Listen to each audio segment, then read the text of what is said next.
Tee to Green is brought to you by Cleary Building Corp. Welcome back to Tee to Green. We're joined by Kyle Schroeder from TPI. For those not in the know, what does TPI stand for, and what do you do with TPI? Sure. TPI stands for Titleist Performance Institute. And what we do at TPI is we really focus on the body and how it correlates to people's swing.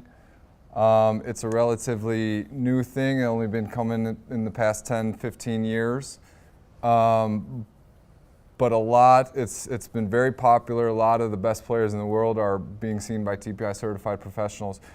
But the main thing is we take a look at not necessarily people's swings, but what's going on with their body and how it correlates to their swing. So you're telling me I got no chance to sign up with you guys, right? None. Hey, everybody's got a chance. It stops at TP. Slim and not just left down, right? But for everybody at home, really, we hear fitness, we hear mental, we hear, all these different things that just go into sports. But TPI, you guys got to go and get certified. I mean, this is a robust training that you guys go through. Yeah, so TPI has 3 different tracks. We have fitness, the golf professional track, and then there's a junior track. Myself, I'm a fitness professional, so I have fitness certifications. My passion has been fitness and golf, and after a bunch of research, I decided to get TPI certified. And basically what I had to do was fly down to Houston for 4 days, go through 4 full days of extensive training, and then you're TPI certified. Now from there, you can go even further. There's a level 1, level 2, level 3. Okay. So I mean, there's a long track for TPI. Yeah, absolutely. I saw a stat the other day where it said 9 out of the last 10 PGA Tour winners have a TPA or TPI guy, right? So. Yeah. For the people at home, right, we're talking about stability, mobility, and things like that. Somebody comes to see you. I'm pretty sure you're at the Princeton Club, right? Yeah. Do they have to be a member to come there? They do not have to be a member. So No. then walk us through, what do? They call you up, and what can they expect? They'll call me up. You can expect to go through a TPI evaluation. So what that is it's a movement screen. There's basically 16 to 17 different type of movements that takes a look at your body, what you're doing right, what you're doing wrong, where you're stable, where you're mobile, where you're flexible, where you're strong, where you're not. Wow. Fail. No chance, no how, no way. It's a tough movement screen. It's supposed to be tough. It's supposed to find what you need work on in your body. So it's basically you're doing an evaluation, there's going to be a diagnosis, and then is that kind of where the fitness kind of comes in? And then that's really where I come in. And yeah, so I do the whole evaluation, I figure out what you need to work on, and that's where I come in, and then I start working on your body. Well, how long does the program last? I mean, once you're enrolled, okay, from start to finish, if you will, or it's probably never ending, but okay, for the first 6 months, here's the things we need to work on, and then we'll go from there. I always say if you're not working on something, you're not trying to get better.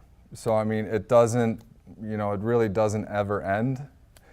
That being said, I typically see people 5, 10 times, and they start to get an idea of what they really need to work on.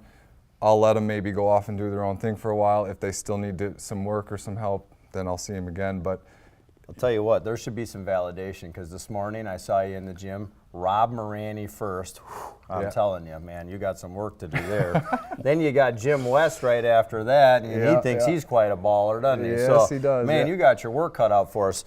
So, but I love it. I love it. Well, and not only that, but it's the balance part, right? It's, you work on your swing mechanics, you work on the fitness, you work on the mental part of it. You're the guy that's kind of oiling up the machine here, and I know we got Matt Hartman waiting in the wings here, and you're going to take him through a little bit of an assessment evaluation so the people at home can kind of see what they're going to go through. Then you give them a diagnosis. Can they come there then and work out with you at the Princeton Club after the evaluation? Absolutely. So that's awesome for them to know. Yeah. Right? Yeah, you don't need to be a member to come. So just another layer where one can improve not only on the golf course, but away from the course. So now you said you buttered the bread. Let's bring in Matt now for the opportunity to work with you and just kind of get an early assessment about where he is and where he needs to be. Yeah. All right. All right. So what we'll do now is we'll take Matt here through the TPI evaluation assessment process. So we're going to do 16 different movement screens that looks at, like I talked about, mobility, stability, his ability to disassociate, and I'll talk about that a little more, and then a couple of strength things as well, all right? So Matt, first thing I need you to do is I want you to get into your setup, so like you're hitting a 7-iron, okay? And then I want you to cross your hands across your chest. And then from here, all I want you to do is rotate your hips without moving your upper body. So what he's doing here is he's trying to disassociate, which is so vital in the golf swing. So his ability to move the lower body while keeping the upper body stable. Now Matt, so I'm going to put my hands on your shoulders here. So go ahead, keep going. Does that make it a little easier? Yep. Yeah. All right, so similar position now. I want you to keep your lower body stable. And now I just want you to rotate your upper body.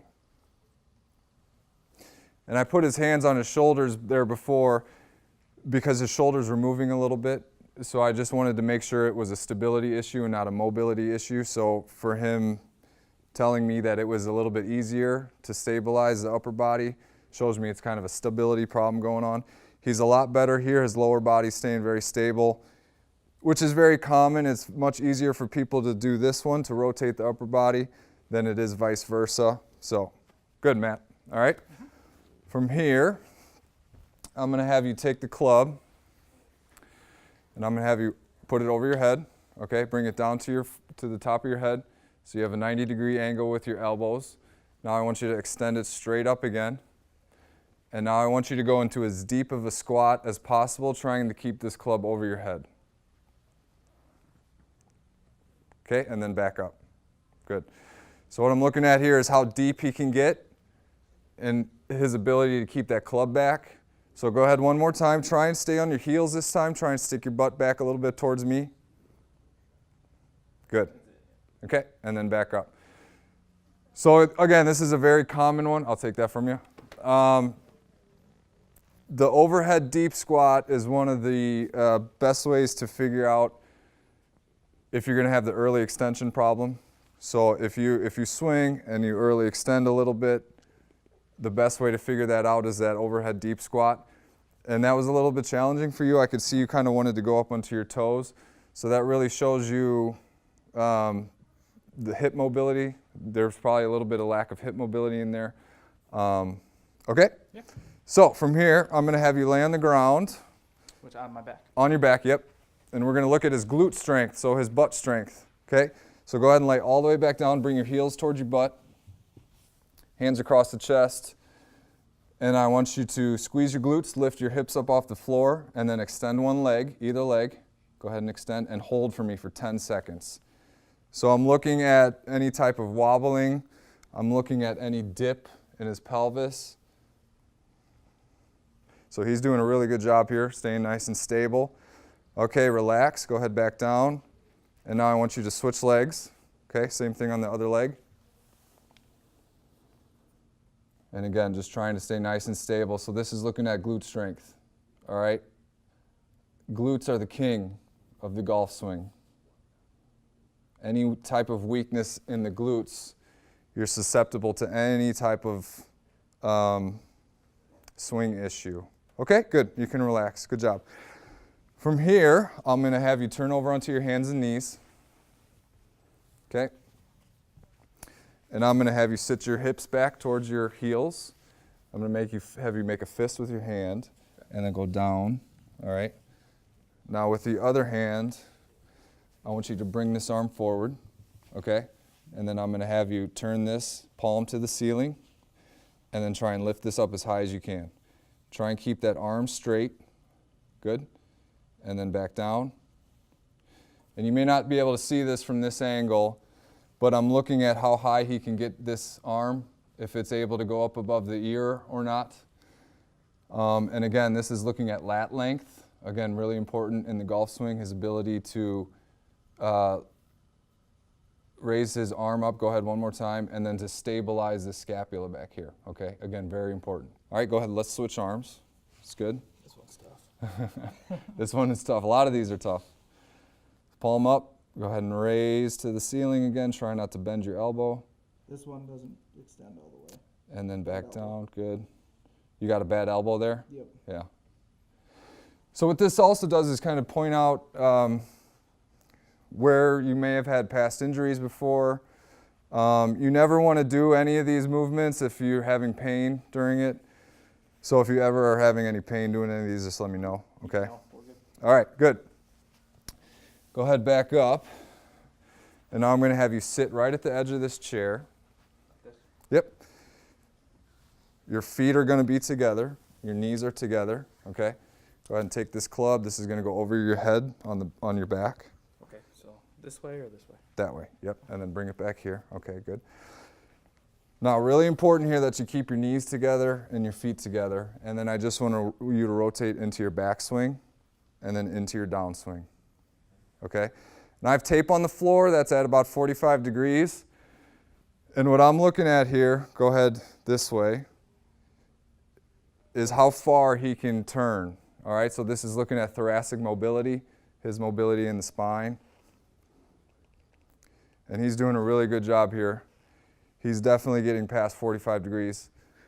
An easy way for people to cheat here is to get your knees apart. I can feel it. You can see how that's probably easier. So you want to make sure they're keeping their knees together. Good. Okay, one more. Good. All right, good. Hop on back up for me. Good. Doing a great job, Matt. Sweating. Okay. Let's use this line right here, okay? So we're just using a straight line. And I want you to start with your left leg. You're up on your right toe, okay? Hands across your chest. And now, again, I want you to rotate into your backswing. Golf posture. Nope, standing up. Good. So what I'm looking at here now is his hip turn, okay? So go ahead the other way. So we're looking at internal, external rotation of the hip. And typically what we look for is about 60 degrees. I don't have the 60 degree thing here that I typically use, but go ahead into your backswing again. I typically take a club, go right across the pelvis, and see if that's 60 degrees of rotation, okay? And then I'll have you switch feet. Like this? Yep. And then same thing, backswing, and then downswing. Good. And again, we're just kind of looking at the hip, how much it's able to rotate. He's got hope, the Pillsbury Doughboy, you know. Kyle, thanks for joining us. We appreciate Yeah, it, okay? my pleasure. Thanks Matt, for you did having a me. nice job. You didn't say any bad words or anything like that. Never saw your lips move either. That's unbelievable. Tee to Green will continue in just a moment. Tee to Green is brought to you by Cleary Building Corp.